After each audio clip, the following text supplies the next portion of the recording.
Hi, Mallu മാസ്റ്ററിൻ്റെ മറ്റൊരു അധ്യായത്തിലേക്ക് ഏവർക്കും സ്വാഗതം. കഴിഞ്ഞ 2-3 ക്ലാസ്സുകളിൽ നമ്മൾ ഡിസ്കസ് ചെയ്തുകൊണ്ടിരുന്നത് പെൻഷനെ കുറിച്ചായിരുന്നു. ഇന്ന് നമ്മൾ കാണാൻ പോകുന്ന പെൻഷൻ എങ്ങനെ കമ്മ്യൂട്ട് ചെയ്യാമെന്നാണ്. സർവീസിൽ നിന്ന് പിരിയുന്ന ഒരു ഉദ്യോഗസ്ഥൻ്റെ പെൻഷൻ എങ്ങനെ കാൽക്കുലേറ്റ് ചെയ്യാമെന്ന് കഴിഞ്ഞ ക്ലാസ്സുകളിൽ നമ്മൾ കണ്ടിരുന്നു.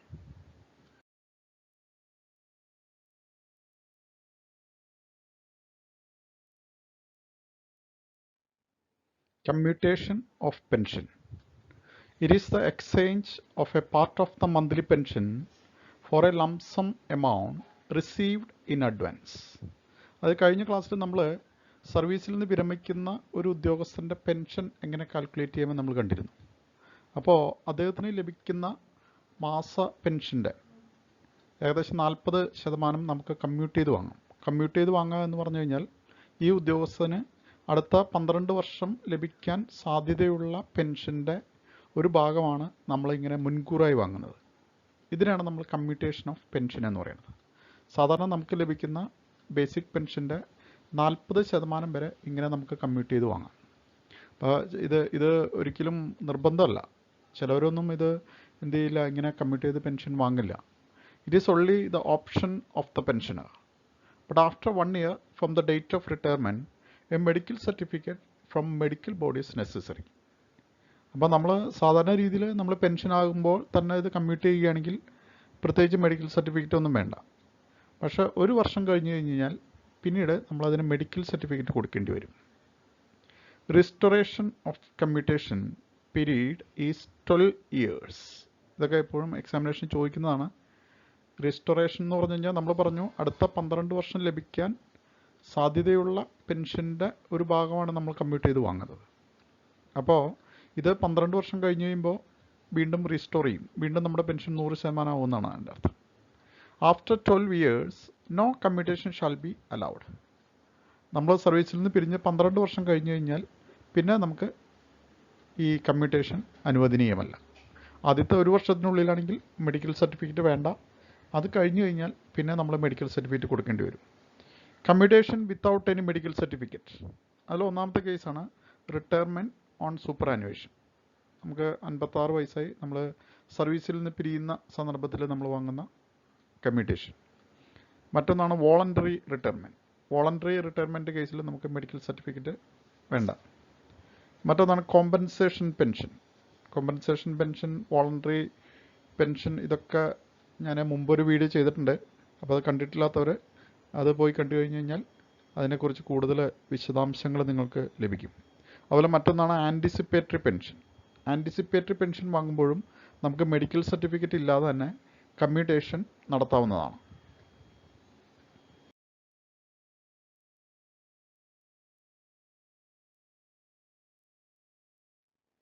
ഇനി ചില കേസുകളിൽ പെൻഷൻ കമ്മ്യൂട്ടേഷന് മെഡിക്കൽ സർട്ടിഫിക്കറ്റ് ആവശ്യമാണ്. അത് ഏതൊക്കെ സന്ദർഭങ്ങളിലാണെന്നാണ് ഇനി നമ്മൾ കാണാൻ പോകുന്നത്.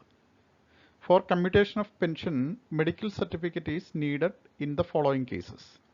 അതിൽ ഒന്നാമത്തേതാണ് ഇൻവാലിഡ് പെൻഷൻ. ഇൻവാലിഡ് പെൻഷനെ കുറിച്ചൊക്കെ ഞാനൊരു വീഡിയോ തൊട്ട് മുമ്പ് ചെയ്തിട്ടുണ്ട്.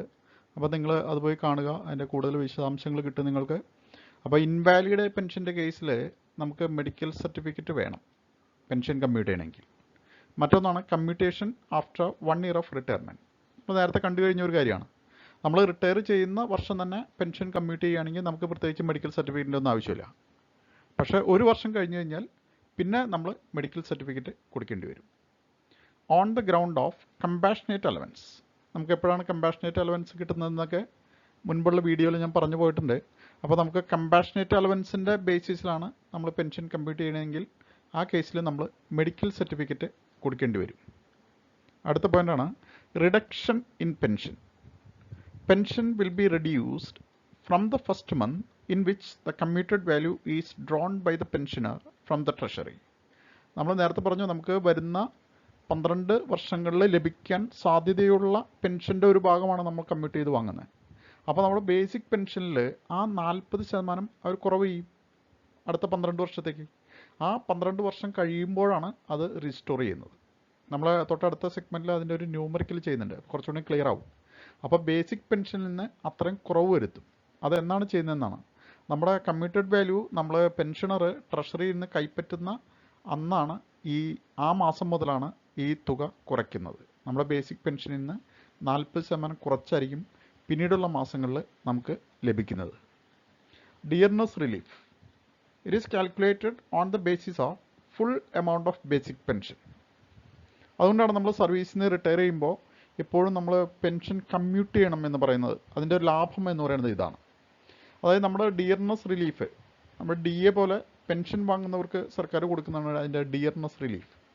അപ്പോൾ ഈ ഡിയർനെസ് റിലീഫ് കാൽക്കുലേറ്റ് ചെയ്യുന്നത് എപ്പോഴും നമ്മുടെ 100% പെൻഷൻ വെച്ചിട്ടാണ്. അപ്പോൾ നമ്മൾ കമ്മ്യൂട്ട് ചെയ്യുമ്പോൾ നമ്മുടെ പെൻഷനിൽ 40% കുറവ് വരുമെങ്കിലും നമ്മുടെ ഡിയർനെസ് റിലീഫ് എപ്പോഴും കാൽക്കുലേറ്റ് ചെയ്യുന്നത് നമ്മുടെ original amount, original basic pension വെച്ചിട്ടാണ്. അതാണ് ഇതിൻ്റെ ലാഭം എന്ന് പറയുന്നത്.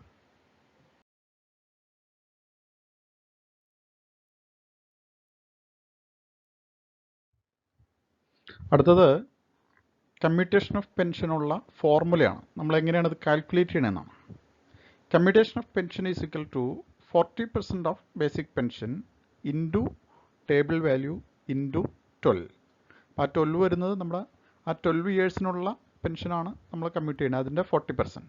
പിന്നെ ഒരു ടേബിൾ വാല്യൂ എന്ന് പറഞ്ഞ് കൊടുത്തിട്ടുണ്ട്. അത് നമ്മുടെ പ്രായവുമായി ബന്ധപ്പെട്ട് കിടക്കുന്ന ഒരു സംഖ്യയാണ്. അപ്പോൾ വിവിധ ഏജിലുള്ളവർ വരാൻ സാധ്യതയുള്ള ആ ടേബിൾ വാല്യൂ നമ്മൾ നേരത്തെ കാൽക്കുലേറ്റ് ചെയ്ത് അതൊരു കോൺസ്റ്റൻ്റാക്കി വെച്ചിരിക്കുകയാണ്. അപ്പോൾ നമ്മൾ കാൽക്കുലേറ്റ് ചെയ്യുന്ന പെൻഷനറുടെ പ്രായം എത്രയാണോ അത് നോക്കിയിട്ട് നമ്മളത് വെറുതെ സബ്സ്റ്റിറ്റ്യൂട്ട് ചെയ്താൽ മതി. ഇപ്പോൾ അതിൻ്റെ ടേബിൾ വരുന്നത് ഇങ്ങനെയാണ്. ഏജ് നെക്സ്റ്റ് ബർത്ത്ഡേ 49 ആണെങ്കിൽ അവിടെ വരുന്ന ടേബിൾ വാല്യൂ കണ്ടോ 13.54 എന്ന് പറഞ്ഞു കഴിഞ്ഞാൽ നമ്മളിപ്പോൾ 48 വയസ്സുള്ള ഒരാൾ സർവീസിൽ നിന്ന് പിരിയുന്നു. അപ്പോൾ അദ്ദേഹത്തിന് അടുത്ത ബർത്ത്ഡേയിൽ അദ്ദേഹത്തിൻ്റെ പ്രായം 49 ആയിരിക്കും. അപ്പോൾ അദ്ദേഹം പെൻഷൻ കമ്മ്യൂട്ടേഷന് കൊടുക്കേണ്ട ടേബിൾ വാല്യൂ ഈ 13.54 ആയിരിക്കും. അതല്ല 50 വയസ്സാണെങ്കിൽ 13.25 ആയിരിക്കും, 51 ആണെങ്കിൽ 12.95 ആയിരിക്കും, 52 ആണെങ്കിൽ 12.66, 53 ആണെങ്കിൽ 12.35, 54 ആണെങ്കിൽ 12.05, 55 ആണെങ്കിൽ 11.73, 56 ആണെങ്കിൽ 11.42, 57 ആണെങ്കിൽ 11.10, 58 ആണെങ്കിൽ 10.78, 59 ആണെങ്കിൽ 10.46, 60 ആണെങ്കിൽ 10.13 എന്ന് പറയുന്നത് നമ്മൾ ആ ടേബിൾ നോക്കിയാൽ മനസ്സിലാവും. നമ്മുടെ ഈ കമ്മ്യൂട്ടഡ് വാല്യൂവിൻ്റെ പെർസെൻറ്റേജ് താഴത്തേക്ക് പോകുന്നതാണ്. നമ്മുടെ പ്രായം കൂടി വരുമ്പോൾ അത് ചെറിയ ചെറിയ സംഖ്യയായിട്ട് വരും. അതുകൊണ്ടാണ് നമ്മൾ പെൻഷൻ കമ്മ്യൂട്ട് ചെയ്യാൻ ഉദ്ദേശിക്കുന്നുണ്ടെങ്കിൽ നമ്മളത് റിട്ടയർ ചെയ്യണ ഏജിൽ തന്നെ അത് ചെയ്യണമെന്ന് പറയുന്നത്. അപ്പോഴാണ് നമുക്കതിൻ്റെ കൂടുതൽ തുക കിട്ടുകയും അത് കൂടുതൽ ലാഭകരമാവുകയും ചെയ്യുന്നത്. ഇപ്പോൾ സാധാരണ രീതിയിൽ ഇപ്പോൾ നമ്മൾ സൂപ്പർ ആനുവേഷനിൽ റിട്ടയർ ചെയ്യുന്ന ഒരു ഉദ്യോഗസ്ഥന് അദ്ദേഹത്തിൻ്റെ വയസ്സ് 56 ആയിരിക്കും. അത് മിക്ക പ്രോബ്ലംസിലും അങ്ങനെ ആയിരിക്കും വരിക. അപ്പോൾ അങ്ങനെ വരുമ്പോൾ നോക്കി അദ്ദേഹത്തിൻ്റെ ഏജ് നെക്സ്റ്റ് ബർത്ത്ഡേ 57 ആയിരിക്കും. അപ്പോൾ ആ കേസിൽ നമ്മൾ കൊടുക്കേണ്ട ടേബിൾ വാല്യൂ 11.10 ആയിരിക്കും. അപ്പോൾ അത് വയസ്സ് മാറുന്നതിനനുസരിച്ചിട്ട് ആ സംഖ്യയിലും മാറ്റം വരും. എന്ന് പറഞ്ഞാൽ നമ്മുടെ അതിനനുസരിച്ച് നമ്മുടെ കമ്മ്യൂട്ടഡ് വാല്യൂ കുറയും എന്നാണ് അതിൻ്റെ meaning.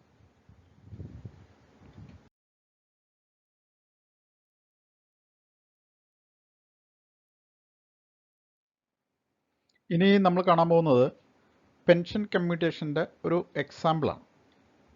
Basic pension is ₹25,400. Find out commuted value of pension and reduced pension. Retirement age is 56. അതായത് ഒരു ഉദ്യോഗസ്ഥൻ 56 വയസ്സിൽ സർവീസിൽ നിന്ന് റിട്ടയർ ചെയ്യുന്നു.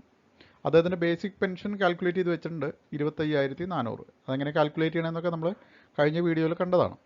അപ്പോൾ അങ്ങനെ ഒരു എമൗണ്ട് തന്നിട്ടുണ്ടെങ്കിൽ അദ്ദേഹത്തിൻ്റെ പെൻഷൻ്റെ കമ്മ്യൂട്ടഡ് വാല്യൂ എങ്ങനെ കണ്ടുപിടിക്കാം, അതുപോലെ അദ്ദേഹത്തിൻ്റെ റെഡ്യൂസ്ഡ് പെൻഷൻ എത്രയായിരിക്കും, ഇങ്ങനത്തെ കാര്യങ്ങളാണ് നമ്മൾ കണ്ടുപിടിക്കേണ്ടത്. അപ്പോൾ നോക്കി അതിൻ്റെ ഫോർമുല നമുക്കറിയാം.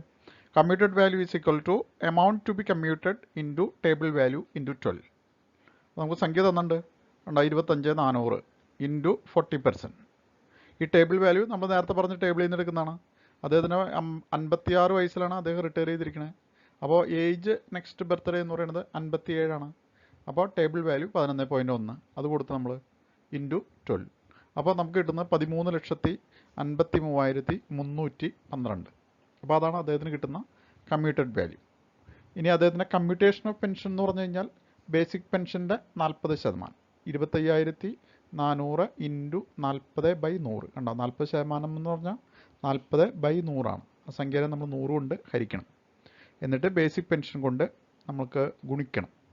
അപ്പോൾ നമുക്ക് കിട്ടുന്ന 10,160 രൂപ. ഇത്രയും വാല്യൂ അദ്ദേഹത്തിൻ്റെ പെൻഷനിൽ നിന്ന് കമ്മ്യൂട്ട് ചെയ്തു എന്നാണ് അർത്ഥം, ഒരു മാസത്തെ പെൻഷനിൽ നിന്ന്. അപ്പോൾ അദ്ദേഹത്തിന് ലഭിക്കാൻ സാധ്യതയുള്ള റെഡ്യൂസ്ഡ് പെൻഷനാണ്. അദ്ദേഹത്തിൻ്റെ ബേസിക് പെൻഷൻ 25,400 ആയിരുന്നു. അപ്പോൾ ഈ 10,160 അദ്ദേഹത്തിന് ഓരോ മാസവും കുറവ് വരും. അപ്പോൾ ബാക്കി വരുന്നതാണ് 15,240. നല്ല ക്ലിയറായി കാണുമെന്ന് ഞാൻ വിചാരിക്കുകയാണ്. കണ്ടോ, അദ്ദേഹത്തിന് ലഭിക്കുമായിരുന്ന പെൻഷൻ 25,400 ആയിരുന്നു.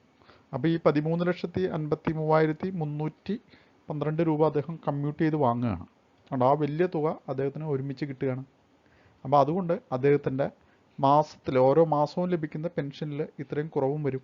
പിന്നീട് അദ്ദേഹത്തിന് ലഭിക്കുന്നത് ഈ 15,240 ആയിരിക്കും. അപ്പോൾ ഈ റെഡ്യൂസ്ഡ് പെൻഷൻ, കമ്മ്യൂട്ടേഷൻ പെൻഷൻ, ഇതൊക്കെ എല്ലായ്പ്പോഴും എക്സാമിനേഷന് ധാരാളം ചോദ്യങ്ങൾ ചോദിക്കുന്ന ഒരു സെഗ്മെൻറ്റാണ്. ഈ കേരള സർവീസ് റൂൾസിലെ ന്യൂമറിക്കൽസ് പലരുടെയും പേടി സ്വപ്നമാണ്. പക്ഷെ നമ്മളൊന്ന് മനസ്സിലാക്കി കഴിഞ്ഞ് കഴിഞ്ഞാൽ വളരെ സിമ്പിളായിട്ട് ചെയ്യാവുന്നതേ ഉള്ളൂ. അപ്പോൾ വീഡിയോ ആവർത്തിച്ച് കണ്ട് ഈ പാഠഭാഗങ്ങൾ കൃത്യമായിട്ട് മനസ്സിലാക്കുക. അപ്പോൾ പെൻഷൻ കമ്മ്യൂട്ടേഷൻ്റെ ഈ സെഗ്മെൻറ്റ് ഇന്നിവിടെ തീരുകയാണ്.